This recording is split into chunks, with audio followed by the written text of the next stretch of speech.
Hey, what's up, guys? It's Ian from Equity Warehouse. I got Jason from Hard Money Bankers, and I got Ed Matthews from Clark Street. We are doing one of our favorite segments inside of our show where we talk about a deal that changed your life. You guys probably heard Ed on show probably a few weeks ago, and he was telling us about his multifamily journey. And we are excited. He kind of preluded to this deal, and I'm excited to hear the details about it. So, Ed, you want to introduce yourself again and hop right into the deal that has changed your life? Yeah, man. So, Ed Matthews, I'm with Clark Street Capital here in Connecticut, and we invest in multifamily, both from a existing construction. We buy properties that need to be better managed and upgraded, and make them clean and safe, and operate them really well so people stay a really long time. And we're now getting into development, which is the deal I'm probably going to talk about today, which hasn't quite changed my mind yet or changed my life yet, but it's certainly about to. And I'm pretty fired up about it. Yeah, curious to hear. Yeah, I mean, usually, it's funny. A lot of people, when you ask them the deal that changed their life, it's usually like their first deal or how they got into real Right. estate or things like that. It's not, you know, dozens of deals down the road. So yeah, let's Right. go through this one of what, and I'm curious why you think it's going to change your life. All right. So right before COVID, we were still flipping houses occasionally, and we were sending out probably about 4,000 or so postcards to the county I live in, Middlesex County, and a couple of higher end income towns locally here. And in right around Thanksgiving, we cut off all of the marketing because we had decided, we're going headfirst into multifamily, and there's really no reason to flip any more houses. And so we stopped, and probably 4 or 5 months later, it was right before COVID hit. So it was probably February of 2020. I got a phone call from this gentleman. Hey, my grandmother just passed, and or she passed within the last few months, and I'm looking to sell her ranch and her farm. Any chance you're interested? I haven't heard from you lately because we would send them out, once a month, like clockwork. And I said, okay, well, tell me about the property. He said, well, it's in Higginham, Connecticut, and that's where we are. And it's a 1,300 square foot ranch. I was like, stop right there. Where is it? And he told me, and it was like a 5 iron from my office. So I said, I'll tell you what, Mr. Eckersley, I'll give you a call. Give me about 10 minutes. I'm gonna go drive by it, and I'll call you back. And don't do anything else. Don't talk to anybody else. I'll be right back. I promise.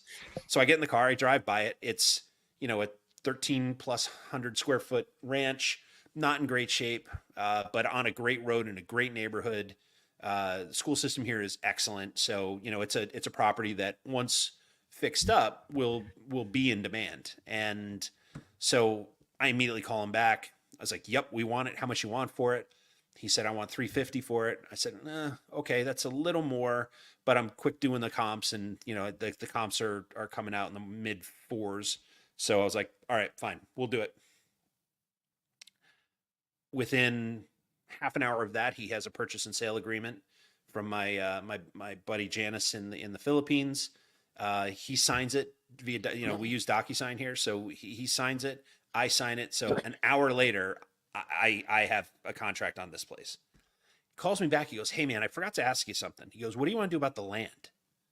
I'm like, "What land?" I hadn't even looked at the property card, right? And he said, "No, there's like 58 acres in the back. Do you want that as well?" And I said, "Well, tell me about it. He goes, "I just want to get rid of it. I don't want to pay taxes on it anymore." I was like, "Well, what do you want for it?" He goes, "Nothing. I just want it part of the deal. Would you consider adding it to the deal?" Yep, sure would. Absolutely. And so we start doing some homework on it. We walk it with wetlands. We do a little deep hole testing and realize this property there's probably about 40 acres high and dry, buildable lot, buildable land. And so, we sit back down with him, and it's like, look, he got some advice. He's like, "I think I need to charge you something for this." And we said, all right, well, I'll tell you what, I'll hire a civil engineer. We'll go through the property, and if it yields a certain amount, everything above that will pay you $7,500 or $7,500 a lot, going forward. So as many lots as we can get out of this above the 7, we'll pay you. And civil engineer goes through and he goes, because of the way it lays, there's probably 8, maybe 10 lots. So, I go back and say, look, with all certainty, we have 8. With possibilities, there may be 10 or more. Tell you what I'll do. Let's settle on a number right now, and if we yield even more going forward, I'll come back to you and I'll pay you for those. I'm not looking to get over on anybody. We just don't know. And he's like, fine. Let's make it $7,500. So you're paying for the 8th lot, and everything above that, a year from now, we'll come back, and if you owe me money, pay me. Like, okay, that's fair. So we put that contract in place, and I'm closing on that property. So this was February of 2020, right? A month later, COVID hits, the world shuts down. In that same period of time, my friend, Mr. Eckersley, finds out that he has not one, but 13 people who believe they are heirs to this property. And so it has to go through probate. Problem is, here in Connecticut, the court shut down March 12th of 2020, and they stayed shut for about 2 years.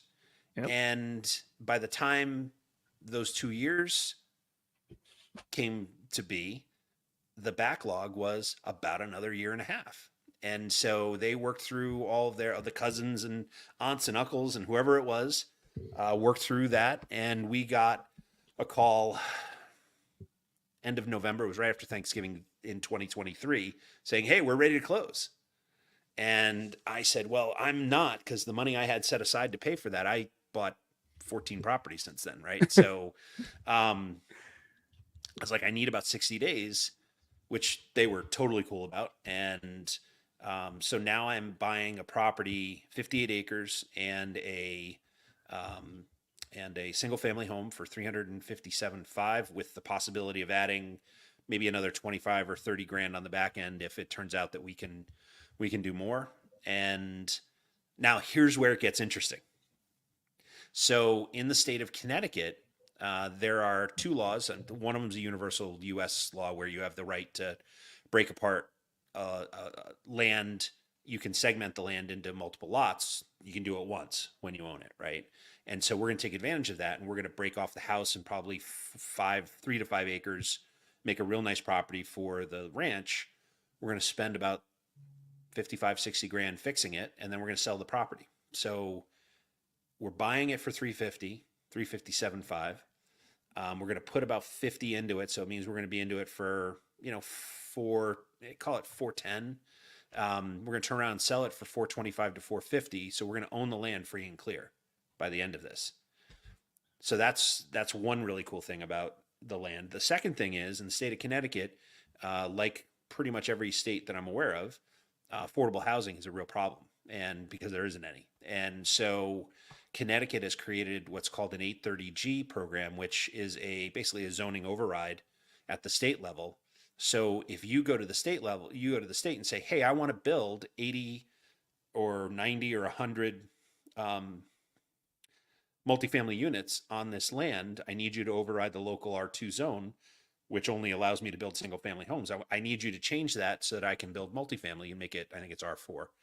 And as long as you sign on the deed that you will carve out 30% of those units as affordable, some level of affordable, so workman's level all the way down to Section 8, and you commit to that for 30 years, it's on the deed. So even if you sell it, the next owner has to also adhere to this, and so on. And the largest fire engine in the town can do a K-turn in your parking lot, which is a really weird requirement, but okay. And you adhere to all the building code and safety codes, which we're going to anyway, will override the land, and you can build as many multifamily properties there as you'd like. And so we are building, the plan is to build four 24 unit, 96 units over the course of the next, call it 2-3 years. It's about a $22 million project.